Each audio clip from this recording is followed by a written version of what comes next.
She's the voice of a generation, powerful, untouchable, and endlessly iconic. But behind the diamond-studded gowns and five-octave range lies a wound that never quite healed.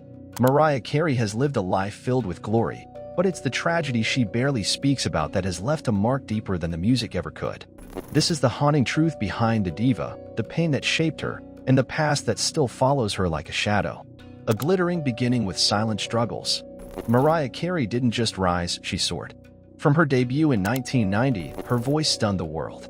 With Vision of Love, she wasn't just introducing herself, she was rewriting the rules of pop and R&B.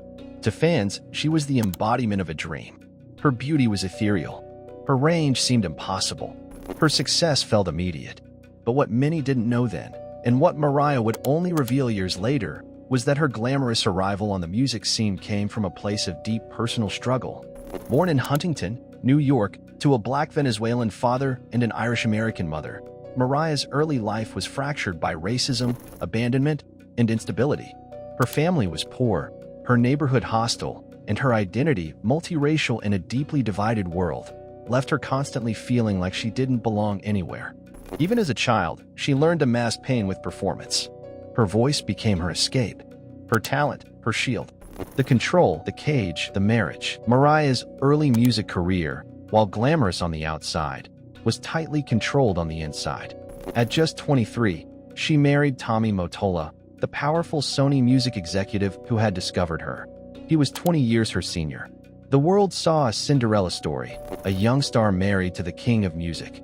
But behind the gold-plated gates of their mansion, it was far from a fairy tale. Mottola wasn't just her husband. He was her captor in disguise. Mariah has since called the estate they shared Sing Sing, likening it to a prison. Every move she made was monitored. Every creative decision was filtered through him. She wasn't allowed to be her full self. Her friendships, her music, even her clothing were scrutinized.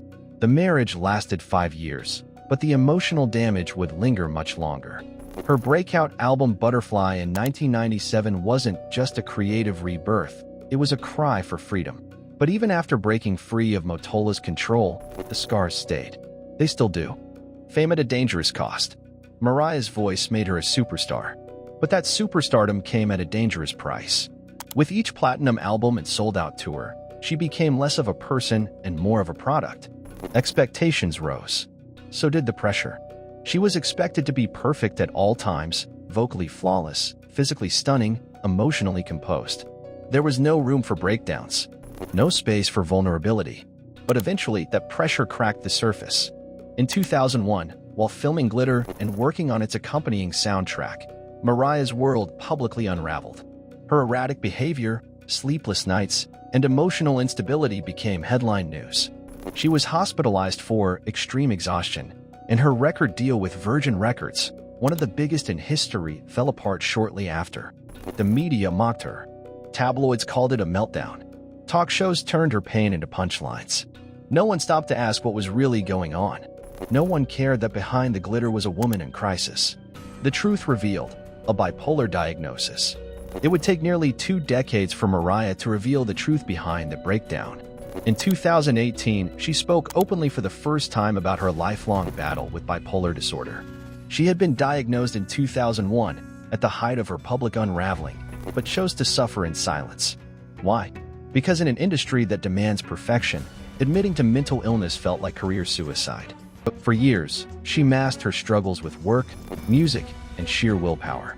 But in the dark, the mood swings, insomnia, and depressive episodes haunted her.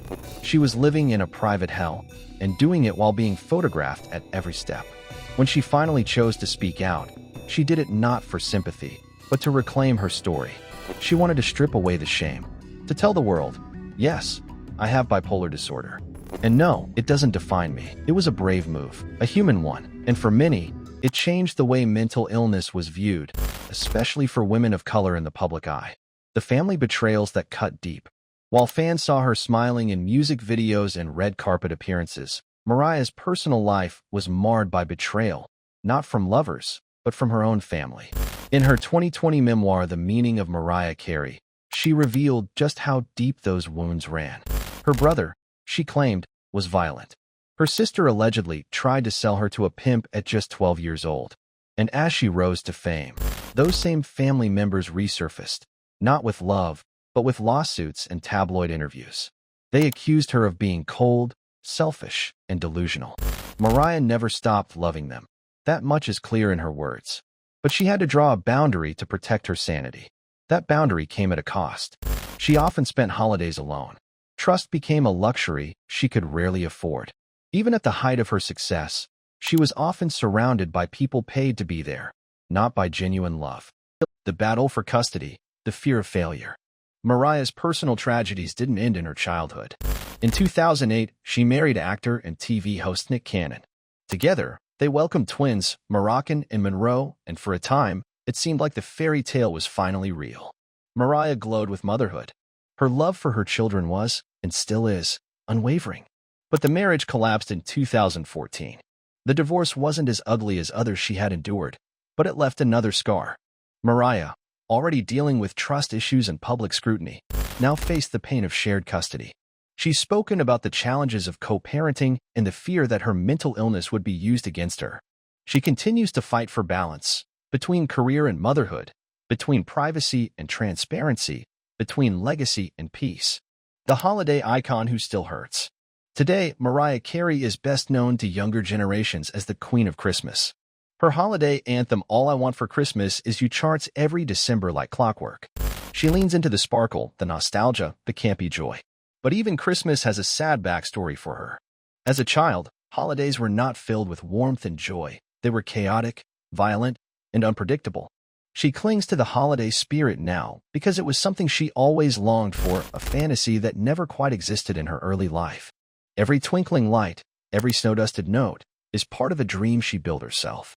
But underneath it, the pain is still there, a reminder of what she never had. The eternal diva with a human heart. Mariah Carey has built an empire on perfection, vocal perfection, visual perfection, artistic perfection. But beneath that carefully constructed image is a woman who has been broken more times than she can count. She survived abuse, betrayal, racism, misogyny, mental illness, and exploitation. And yet, she still sings, still smiles, still shares her light. Her music is often autobiographical, layered in metaphors and fantasy.